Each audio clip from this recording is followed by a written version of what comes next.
ಬೆಂಗಳೂರು ಏರ್ಪೋರ್ಟ್ನ ಹೊಸ ಪಾರ್ಕಿಂಗ್ ನಿಯಮದ ವಿರುದ್ಧ ಟ್ಯಾಕ್ಸಿ ಚಾಲಕರು ಸಿಡಿದೆದ್ದಿದ್ದು ಸಾದಹಳ್ಳಿ ಟೋಲ್ ಬಳಿ ನಡೆಸಿದ ಪ್ರತಿಭಟನೆ ಹಿಂಸಾಚಾರಕ್ಕೆ ತಿರುಗಿದೆ. ವಿಮಾನ ನಿಲ್ದಾಣದ ಬಳಿಯ ಸಾದಹಳ್ಳಿ ಗೇಟ್ ಟೋಲ್ ಪ್ಲಾಜಾ ಬಳಿ ಒಕ್ಕೂಟದ ಸಂಸ್ಥಾಪಕ ಮತ್ತು ರಾಜ್ಯ ಅಧ್ಯಕ್ಷ ಜಿ ನಾರಾಯಣಸ್ವಾಮಿ ನೇತೃತ್ವದಲ್ಲಿ ಪ್ರತಿಭಟನೆ ನಡೆಯಿತು. ಪ್ರತಿಭಟನೆ ಹಿಂಸಾಚಾರಕ್ಕೆ ತಿರುಗಿತ್ತು. ಪ್ರತಿಭಟನೆಗಿಳಿದಿದ್ದ ಕ್ಯಾಬ್ ಚಾಲಕರು ರಸ್ತೆ ತಡೆ ನಡೆಸಿದ್ರು. ಈ ವೇಳೆ ಕಲ್ಲು ತೂರಾಟವೂ ಸಹ ನಡೆದಿತ್ತು ಅಂತ ಮೂಲಗಳು ಹೇಳಿವೆ.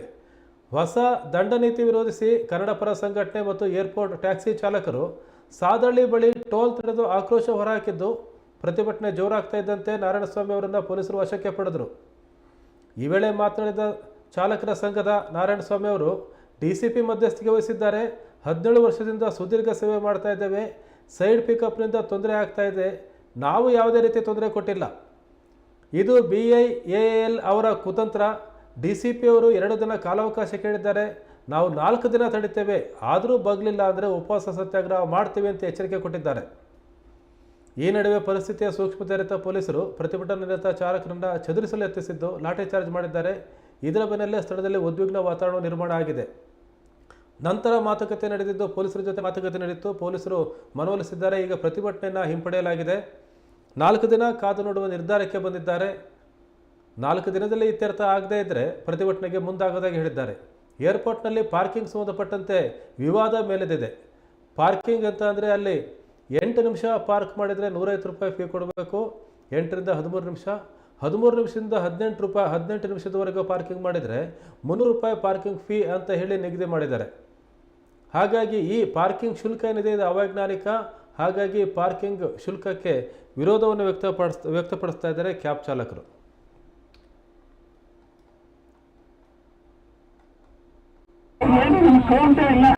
ಅವ್ರ ಲಕ್ಷ ಕಾರ್ಯಕ್ರಮನ ಹಿಂಪಡಿಸಿ ನಾವು ಅವ್ರಿಗೆ ಇಲ್ಲಿಂದ ಆಗಲ್ಲ ಸರ್.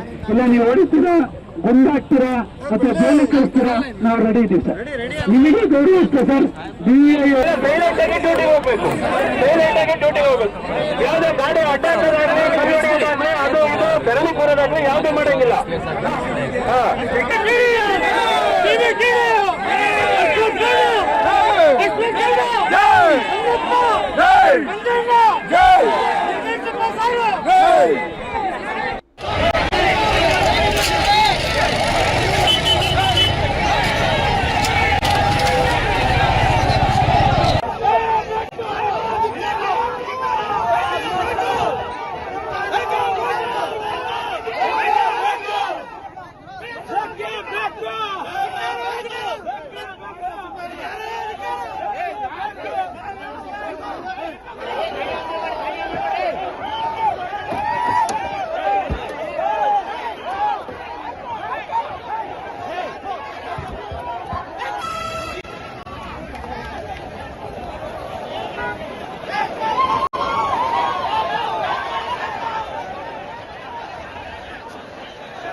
ಪ್ರೊಟೆಸ್ಟ್ ಇಲ್ಲಿ ಮಾಡಕ್ಕೆ ಪರ್ಮಿಷನ್ ಇರಲಿಲ್ಲ. ಅವರು ಬಂದರು, ಬಂದ ನಂತರ ನಾವು ಪ್ರಿವೆಂಟಿವ್ ಮಾಡಿದ್ವಿ. ಆನಂತರ ಏನಂದ್ರೆ ಅವರು ಸುಮಾರು ಜನ ಸೇರಿದ್ದಾರೆ. ಅವರು ಏರ್ಪೋರ್ಟ್ ಅಲ್ಲಿ ಲಾಸ್ಟ್ ಟೈಮ್ ತಮ್ಮ ಜೊತೆ ಮಾತಾಡುವಾಗ ಏನ್ ಸಮಸ್ಯೆ ಇದೆ, ಅವರು ಟ್ಯಾಕ್ಸಿ ಎಲ್ಲೋ ಬೋಟ್ ಟ್ಯಾಕ್ಸಿಗಳಿಗೆ ಅಲ್ಲಿ ಏರ್ಪೋರ್ಟ್ ಮುಂದೆ ಬಂದು ಪಿಕಪ್ ಮಾಡಕ್ಕೆ ಬಿಡ್ತಾ ಇಲ್ಲ ಅಂತ ಹೇಳಿಬಿಟ್ಟಿದ್ರು. ಅವ್ರೇನಂದ್ರೆ P4 ಅಂತ ಒಂದು ಪಾರ್ಕಿಂಗ್ ಸಪರೇಟ್ ಒಂದು ವ್ಯವಸ್ಥೆ ಇದೆ ಈ ಎಲ್ಲೋ ಬೋಟ್ ಅಂತ, ಅಲ್ಲಿ ಹೋಗ್ಬೇಕಂತ. ಅದೊಂದು 400 ಮೀಟರ್ ಇರೋದ್ರಿಂದ ಇವರಿಗೆ ಮತ್ತೆ ಇವ್ರು ಪ್ಯಾಸೆಂಜರ್ ಯಾರಿರ್ತಾರೋ ಅವ್ರಿಗೂ ಕಷ್ಟ ಆಗ್ತದೆ ಅಂತ ಹೇಳ್ಬಿಟ್ಟು ಇವರಿದೆ.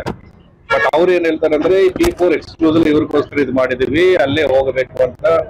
ಮತ್ತೆ ಇನ್ನೊಂದು ಏರ್ಪೋರ್ಟ್ ಅವ್ರು ಏನಂದ್ರೆ ಈ ಎಕ್ಸಿಟ್ ಮತ್ತೆ ಒಳಗಡೆ ಹೋಗುವ ರೋಡ್ಗಳೇನಿದೆ, ರೋಡ್ ಸೈಡ್ ಎಲ್ಲ ಪಾರ್ಕ್ ಮಾಡ್ತಾ ಇದ್ದಾರೆ.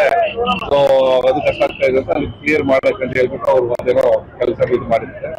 ಸೊ ಅದಕ್ಕಿದಾಗಿ ಅಂದ್ರೆ ಹಿಂದೆ ಏನ್ ನಡೀತಾ ಇದೆ ಅದೇ ರೀತಿ ನಡೆಯಲಿ. ಯಾಕಂದ್ರೆ ಸುಮಾರು ವರ್ಷಗಳಿಂದ ಈ ಆಲ್ಮೋಸ್ಟ್ ಮೋರ್ ದನ್ 15,000 ಅಂದ್ರೆ 1000ಕ್ಕಿಂತ ಜಾಸ್ತಿ ಜನ ಈ ಎಲ್ಲೋ ಬೋರ್ಡ್ ಟ್ಯಾಕ್ಸಿಗಳಿಗೆ ಅದು ಮಾಡಿದ್ರೆ ಅನಾನುಕೂಲ ಆಗುತ್ತೆ ಅಂತ ಹೇಳಿ ಬಂದಿದ್ದಾರೆ. ಈಗ ಅವರು ಡಿಸ್ಪರ್ಸ್ ಆಗಿದ್ದಾರೆ. ತಾವು ಅದು ಅವ್ರ ಜೊತೆ ಒಂದು BIAL ಅವ್ರ ಜೊತೆ ಒಂದು ಮಾತುಕತೆ ಮಾಡಿ ಏನು ಸಾಲ P1 ಏನಿತ್ತು ಯಥಾಸ್ಥಿತಿ ಕಾಪಾಡ್ಕೊಂಡು ಹೋಗ್ಲಿ. ನಾವು ಯಾವುದೇ ರೀತಿಯಲ್ಲೂ ತೊಂದರೆಯನ್ನ ಕೊಡೋದಿಲ್ಲ ಸರ್. ನಾವ್ಯಾರು ಏರ್ಪೋರ್ಟ್ ನಲ್ಲಿ ಬಂದು ಏನ್ ದಿನ ಕುತ್ಕೊಳೋರಲ್ಲ. ಇವ್ರು ಹೇಳ್ತಕ್ಕಂಥದ್ದು ಏನು ಅಂದ್ರೆ ಸೈಡ್ ಪಿಕಪ್ನವರು ನಮ್ಗೇನೋ ತೊಂದರೆ ಮಾಡ್ತಿದ್ರು ಅದರಿಂದ ಮಾಡ್ತಾ ಇದೀವಿ ಅಂತ ಹೇಳ್ತಾರೆ ಸರ್. ಸೈಡ್ ಪಿಕಪ್ 25ರಿಂದ 30 ಜನ ಇದ್ದಾರೆ, ಅವ್ರನ್ನ ಕಡಿವಾಣ ಹಾಕಕ್ ಆಗೋದಿಲ್ಲ. 15,000 ಜನ ಚಾಲಕರ ಹೊಟ್ಟೆ ಮೇಲೆ ಹೊಡಿತಾರೆ. ಈಗ ಇಷ್ಟು ತಾಕತ್ತಿದೆ ನಿಮ್ಗೆ, ಸೈಡ್ ಪಿಕಪ್ ಅವ್ರನ್ನ ನಿಲ್ಸಕ್ ಆಗೋದಿಲ್ಲ. ಸೈಡ್ ಪಿಕಪ್ ಇವತ್ತು ಮಾಡ್ತಾ ಇರ್ತಕ್ಕಂಥದ್ದು BL ನವರ ಕುತಂತ್ರದಿಂದ. ಮತ್ತೆ ಇವ್ರು ಇವತ್ತು ಇವತ್ತು ಇವ್ರೇನ್ ಮಾಡ್ತಾ ಇದಾರೆ ಅಂತಂದ್ರೆ OHM ಮತ್ತೆ ಕ್ವಿಕ್ ರೈಡ್ ಅನ್ನೋ ಕಂಪನಿಗಳಿಗೆ ಪಾರ್ಕಿಂಗ್ ಅನ್ನ ಕೊಟ್ಟಿದ್ದಾರೆ. ಅವರಿಂದ ಅಪಾರ್ಟ್ಮೆಂಟ್ಸ್ ದುಡ್ಡು ಎಲ್ಲವನ್ನ ತಗೊಂಡಿದ್ದಾರೆ. ಬ್ಯಾಂಗ್ಳೂರ್ ಇಂಟರ್ನ್ಯಾಷನಲ್ ಏರ್ಪೋರ್ಟ್ ಲಿಮಿಟೆಡ್ನವರು ಈಗ ಅವ್ರಿಗೆ ಉತ್ತರ ಕೊಡ್ಲಿಕ್ಕೆ ಆಗ್ತಿಲ್ಲ, ಬಿಸ್ನೆಸ್ ಇಲ್ಲ. ಈ 15,000 ಜನನ ಹೊರಗಡೆ ಹಾಕಿದ್ರೆ ಅವ್ರಿಗೆ ಬಿಸ್ನೆಸ್ ಸಿಗುತ್ತೆ, ಇವ್ರಿಗೆ ನ್ಯಾಯ ಸಿಗುತ್ತೆ ಅನ್ನೋದು ಇವರ ಒಂದು ಕುತಂತ್ರಿತನ.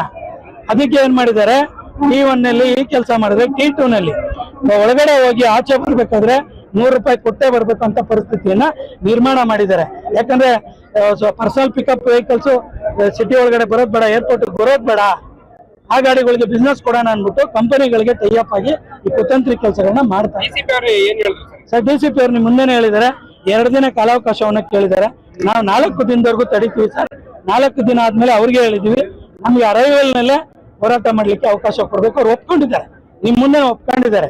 ನಾವು ಅಲ್ಲಿ ಹೋಗಿ ಶಾಂತಿಯುತವಾಗಿ ಉಪವಾಸ ಸತ್ಯಾಗ್ರಹವನ್ನ ಮಾಡ್ತೀವಿ. 100% ಉಪವಾಸ ಸತ್ಯಾಗ್ರಹವನ್ನ ಏರ್ಪೋರ್ಟ್ ನಲ್ಲಿ ಮಾಡ್ತೀವಿ.